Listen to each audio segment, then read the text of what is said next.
wants to talk about them, introduce them.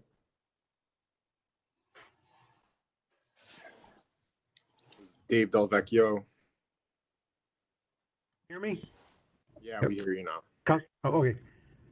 Yes, councilors, there's two items. Every 2 years, when a new council comes on, the state of New York requires a process, and it's primarily for elected leaders as well as all employees, but for elected leaders in particular, as you know, the city clerk is now in the process of finalizing the logbooks that you are required to complete.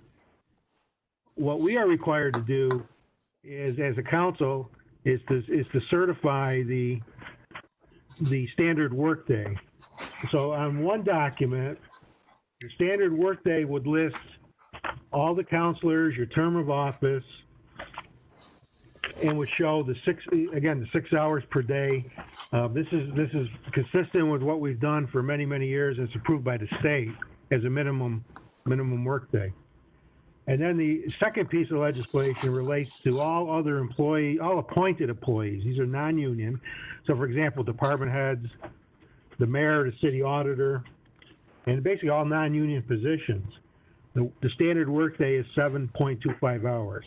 So what this legislation is requesting basically reaffirmation of that these are the standard workdays. And once this is approved, I work with the city clerk on this, and we have to post this to the website, the city's website, and then the data would go to the state controller's office to certify that you have approved this. And this relates to retirement credits for all appointed as well as council elected officials to give credit for the New York State retirement system. Okay. So I hope that summarizes it. I got to take any questions you may have. Are there any questions for the time log? I think it's pretty straightforward and we can move forward, but if there's other questions.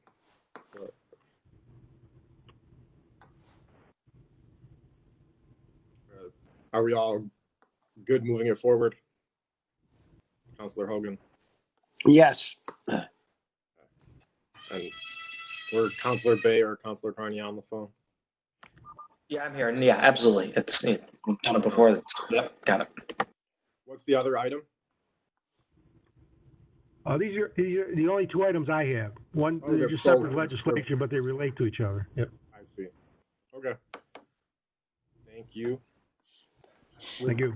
With that, we can go to the water. We are gonna go over the water rate changes, and I think the water commissioner is on. Commissioner Awald, you would just want to walk us through really quickly the changes on the sheet. Sure. To the extent counselors can open that sheet, I think it would be good to have in front of you. So I can wait a minute so everyone can open it, or I can just start moving along if that's all right. Go for it. Okay. So the first one on the top of the summary sheet there is the new infrastructure investment fee. We looked at potentially 50 cents a month for every, beginning at the smallest user, residential, but we also looked at 25 cents a month. And what this fee would do would be to fund infrastructure improvements, material costs only. So we would put any revenue generated from this fee into a special account, which we only could utilize for material costs such as pipes, valves, fittings, and that stuff of that nature. It's anticipated that if we collected 100% of that fee, we'd increase our revenue by approximately $219,000. The fee scales based on your meter size, so the bigger meter properties pay a larger fee due to the bigger infrastructure they need to supply their meter. Any questions on that one?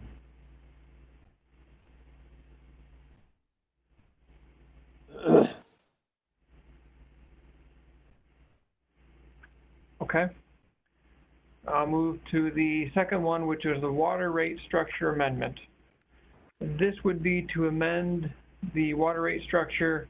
'Cause right now we have a declining block structure, so the more you use, the less you pay. That was originally set up, I believe, to entice industry and large water user businesses to the area. We typically do not have that anymore. So what we're looking at doing is restructuring the water rates, not changing the water rates themselves, but restructuring the thresholds on which the billing occurs. So removing the keeping the minimum quarterly rate for the first 1,300 cubic feet, but then the next tier of 30,000 cubic feet, increasing that to 60, and anything over the 60,000 cubic feet would be at a different rate. So the bigger users would be pushed up into a little bit higher of a rate bracket. Now, if we were able to collect 100% of that, we're anticipating about $275,000 of additional revenue. Any questions on that?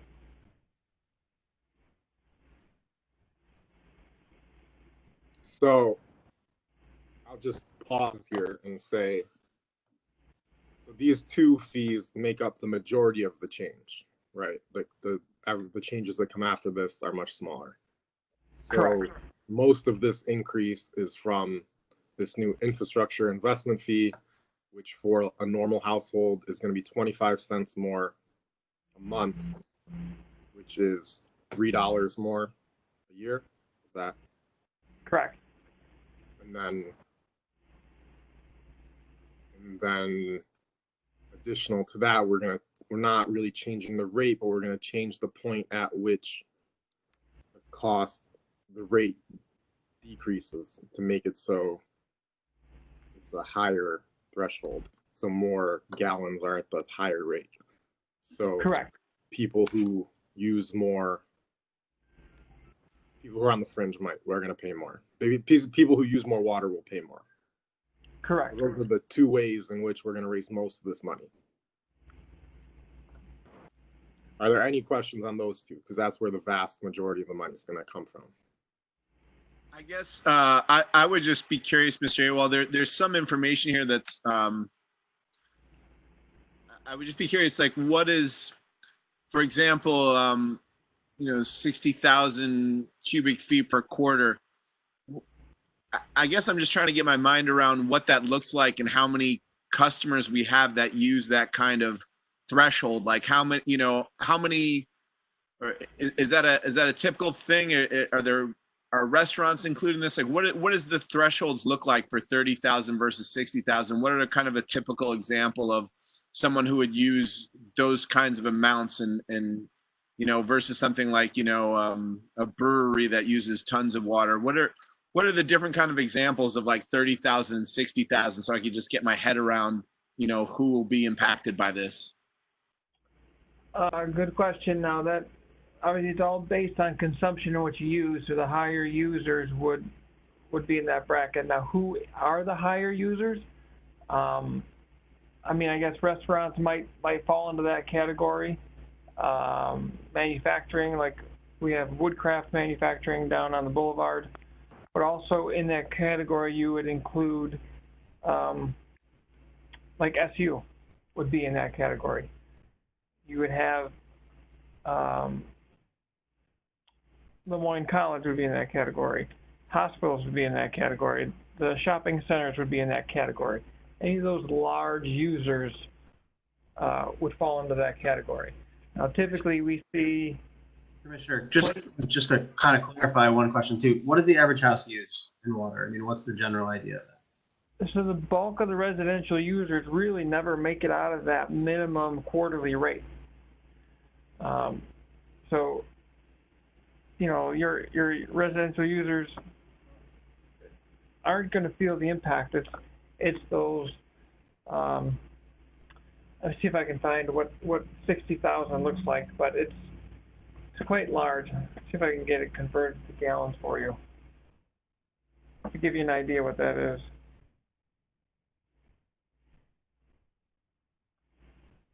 Yeah, I know this depends on a million different things, but I mean, if you're a family of four living in a, average house, would the estimate be 20,000? What do you think? So like if the elder, like an elderly couple or the people who really conserve water won't feel the impact.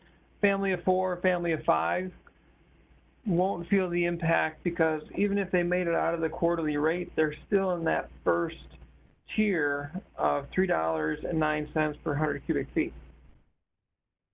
So they're not feeling the impact of, that 60,000 cubic feet is about 400,000 gallons.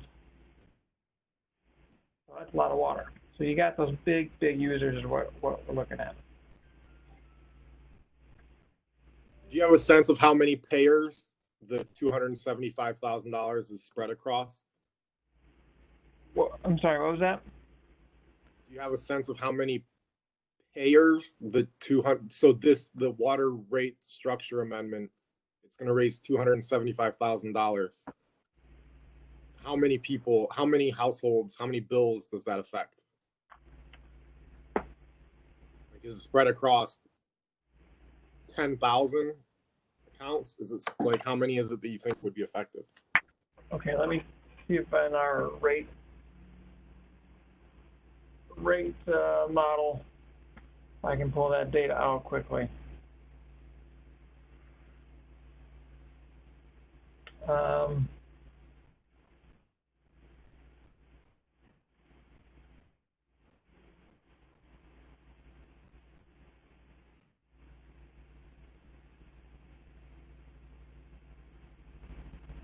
mean, the bulk of our customers are, so out of like the roughly 34,000 customers we have, 34,000 accounts, 30,000, just over 30,000 of that are residential customers. So if you're talking like a 2-inch meter and larger, we're only looking at probably close to 600 customers.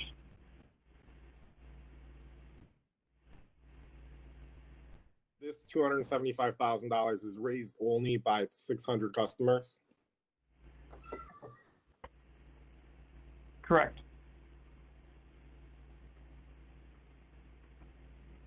Where's my calculator when I need? What's 275,000 divided by 600?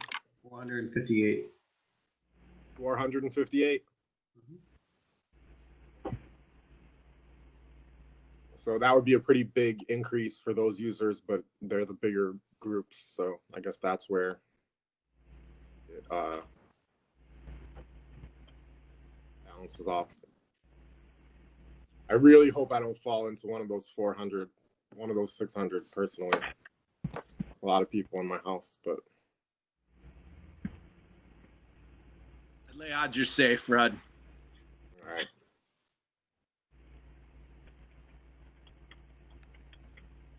All right, with that, we can move to the cheaper ones. Okay, so the other ones we're looking at is the annual fire service fee amendment. This is a fee that was established in 1995, last updated in 1999. Basically, it associates a fee with the unmetered fire service that goes to most commercial or industrial properties. Again, this is to help maintain, if they have a fire, there's no meter to account for all the water they use, if they use any. So this would make up, if we were able to collect, about $60,000 in additional revenue. We have just over 1,100 fire services in the city. Any questions on that one? So can you just describe what kind of buildings these fire services are in? Are they usually like actual bigger buildings, or are they like schools, or what are they? So again, commercial, industrial, SU has a lot of different fire service for the buildings, apartment buildings. If a restaurant or a multi-use building has a fire service to it, anything that has fire sprinklers, like in the ceiling, any type of building like that, that would be part of this. Because they have a dedicated fire service going into their building. So it's less than $60 per fire service, basically, on average. Yeah, I mean, it's a sliding scale based on what size you have. Yes. So Commissioner, is the fire service fee, does that cover what it costs us to set them up with this service or not?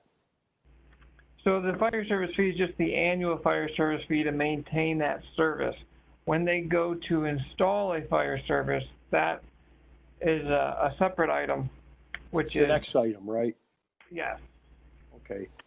But I mean, that's sort of the maintenance of the system, et cetera, that sort of covers the cost, what we're proposing. correct. Okay. So the blue line, the blue column is what we're charging now. The yellow column is what we're going to charge, correct? Correct. Okay. Can we go back to the infrastructure fee for 1 second? The first one? Sure. We don't have do we have an existing infrastructure fee or not? No, we do not currently have that fee. It is a new item. This is a specific fee to improve our water infrastructure. Correct. That we've never ever dedicated a fee to, even though we've talked about it for 25 years. Okay, good. A step forward. I'm okay. No, All right. well, go on. All right, so the last item we talked about was the annual fire service fee. Any other questions on that, or we all set? Mm-hmm. I'm set.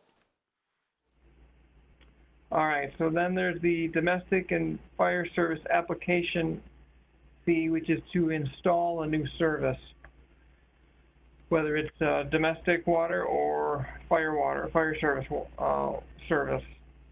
Last time the fees were updated was 1992. It varies depending on how many we get every year. We can average 30 domestic and about 5 fire services.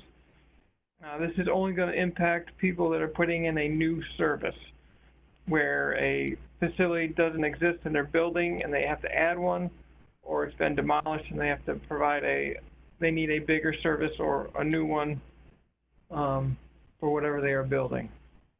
Financial impact, we're looking at approximately $35,000 from the domestic side and about $10,000 from the fire service side. Any questions there? So, Commissioner, this is mostly big commercial buildings, correct? This is all commercial buildings, right? Well, domestic would be anybody who wants a water service, and that fee ranges depending on the size of the service. Now, a fire service is typically for, again, those commercial, industrial, educational, shopping center type facilities who need a dedicated fire service for their property. So for like somebody building a new house, like this our infill housing project, that would be domestic. And how much what does that usually run? If there wasn't a fire, if there wasn't a water service already existing on that property. So currently they would pay $1,000. So what we're looking at is raising that domestic service for a 1 inch to $1,500. Okay.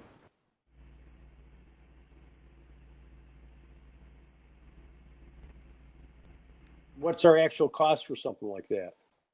So our actual cost is around $4,000 to make that installation of a 1 inch service.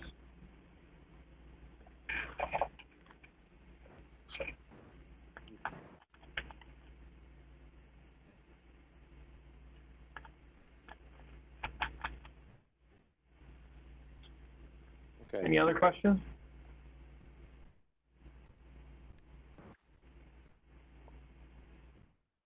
Okay. The other item, the last item is the water meter installation fee. So this was last updated in 1992. This is a current fee that's used, we charge to when we install a new water meter. If the water meter breaks or it's stolen or it's a brand new facility, we put a charge on this meter because we own the meters ourselves.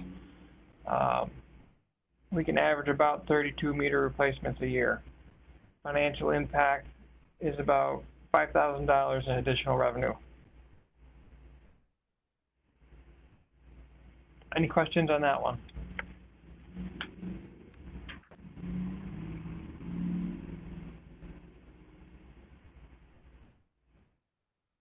That's all I have.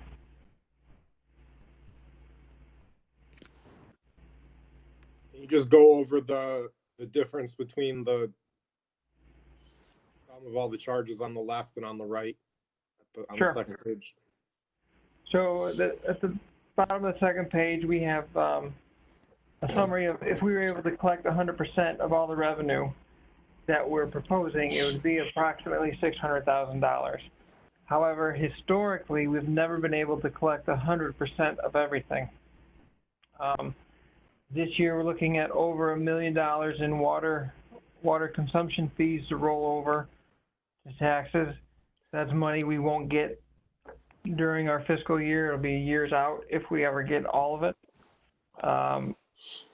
Typically, we're not able to collect all of our annual fire service fees.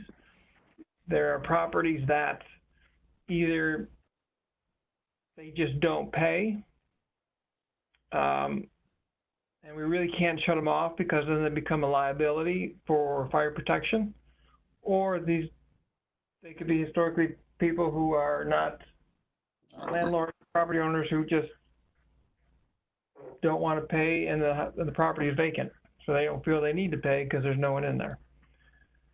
So again, that's a percentage we were only able to collect on the annual fire service fee.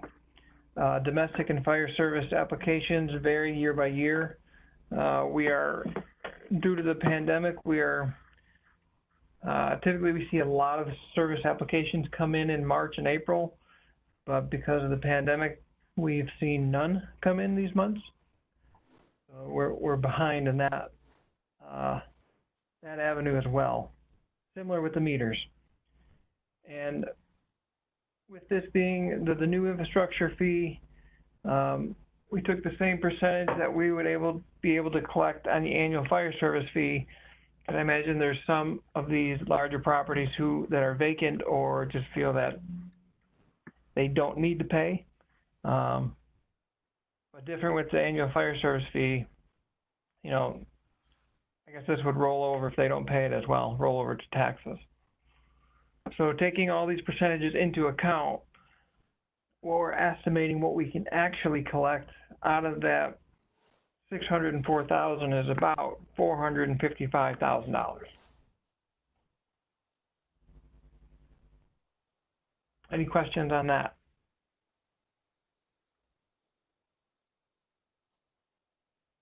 Commissioner, when somebody has to pay for a new meter, that $5,000 or whatever it is, how much is it for a new meter? Depending on your meter size, but Like for a house. $165.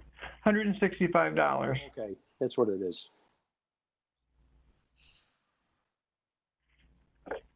For the $275,000, the rate change one, it gets spread across 60 users. Are there any 600 users? Are there any big users that are like private business that we think might leave because of this? Or obviously Syracuse University is not going to leave, like Lemoyne's not going to leave, but I don't foresee any of that happening because we're not changing the rate itself. I mean, they may get bumped up into a higher tier, but if they're using over 60,000 cubic feet currently, they're being charged $219 per 100 cubic feet. And under the proposed rate restructure, they'd be charged $249 per 100 cubic feet. So just an additional 30 cents per 100 cubic feet for those very large users.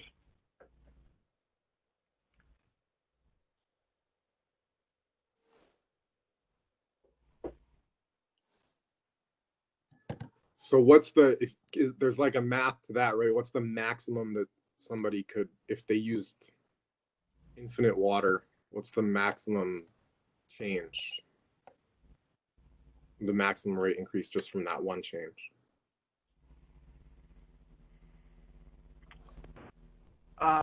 That's a tough one to figure out.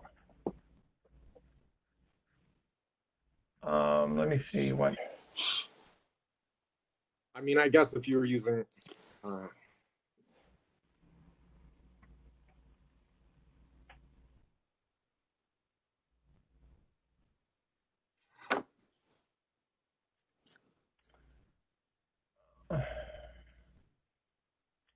Try to see if we have. I just have total numbers of usage for different size meters.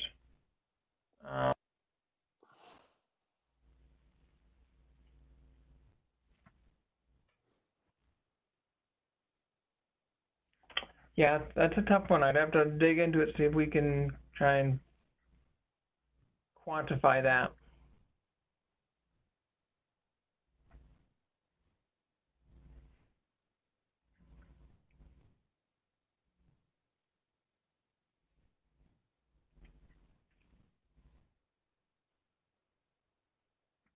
I don't know. I guess if you just took somebody who was in the highest use tier under both scenarios and did math each way,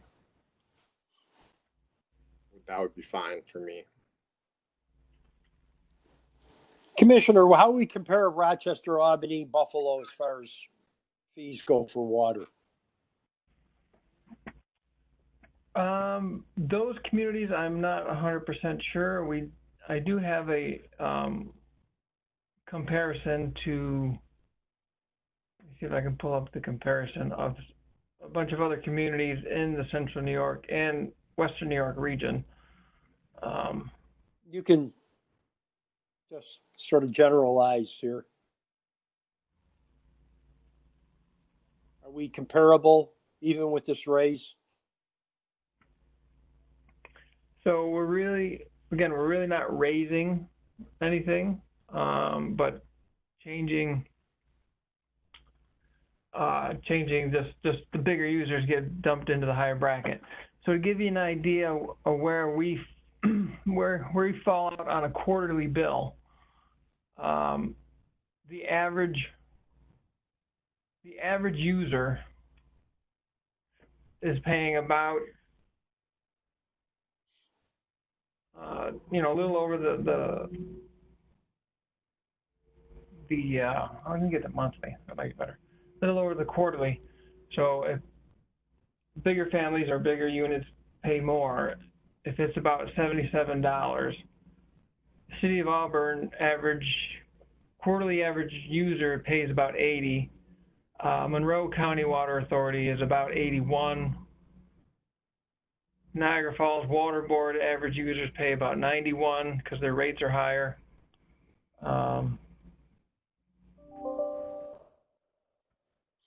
City of Ithaca average user pays $182 per quarter. I think there's a concern. I'm sort of like off of Commissioner or Councilor Rudd's.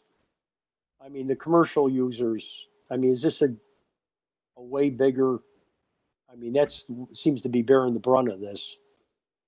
I mean, comparatively, the commercial users in other cities. That's what I think I was going for here in the question.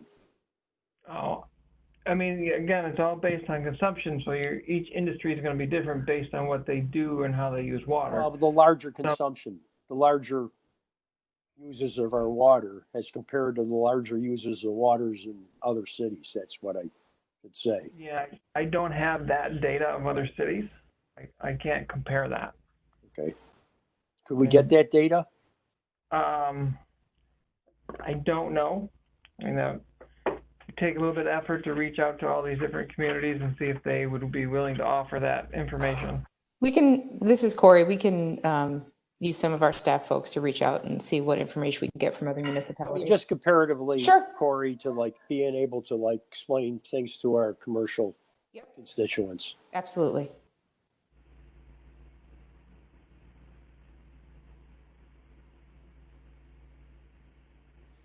I'm okay, Councilor Rudd. Any other questions?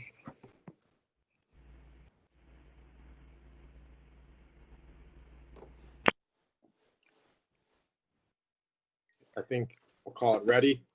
I appreciate all the work to help explain it and to get to the best solution. And if there's anybody who still has questions, I'll try to just have them talk directly to you, to the Water Department Commissioner, if they've come up between now and voting. Okay, sounds good. Thanks, you Commissioner. for joining. Thank you. And I think that's the end of this meeting. The next meeting, I think, is at 1 o'clock for the parks standing. Thank you. Thank you, Councilor Rudd and councilors. Thank you. Council Rudd, all items are good. All the items are, the 2 items are good and the water items are good. They already passed the All committee. right. Okay. Thank you. Next meeting is at 1. Parks. Thanks. Okay. Thank you.